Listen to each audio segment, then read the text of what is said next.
Провокации, навреди и редентизам кон Македонија во пресрет на изборите во Бугарија. Македонската влада реагираше, бугарското МНР се огради од видеото на европратеникот Џамбаски.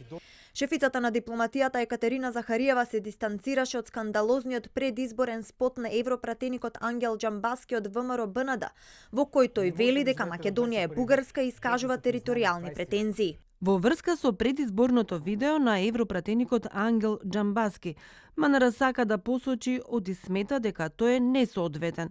Потенцираме дека пораките изразени во видеото не го изразуваат и официјалниот став на бугарската влада. Бугарија нема територијални претензии кон други земји и тоа постојано го декларираше. Македонското МНР веднаш реагираше преку нашата амбасада во Софија и упати протестна нота до бугарското МНР, а соопштија дека ќе ги известат и соодветните институции во Европската Унија. Реторика во која се изразуваат територијални претензии кон соседите не доликува на земји сојузнички во НАТО и земји членки на Европската Унија, што е директно испротивно на идеалите и вредностите на Европската Унија, на кои и двете земји силно се посветени. Реагираше опозицијската ВМРО ДПМН. Ова ли е заедничкото пријателство за кое збори Заев? До кога ќе молчи македонската влада на ваквите негаторски и шовинистички изјави? Македонија е бугарска, а Бугарија е над се, е насловот на скандалозниот предизборен спот на европратеникот Џамбаски.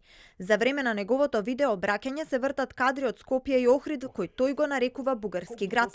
Тој им се обраќа на гласачите, но и на премиерот Заев.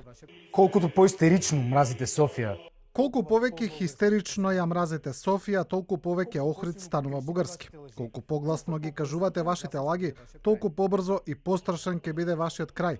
Македонија е бугарска, а бугарска е над се. Заев, почитуван. Колку и да се вртиш, Македонија е бугарска. И колку да се вртиш, Албанија секогаш ќе биде од запад. Видеото на европратеникот Џамбаски ги разгневи голем дел од македонските политичари од власта и опозицијата кои не штедеа зборови. Едните го нарекоа дека е грешка на природата, другите пак дека е заглавен во 1941 година.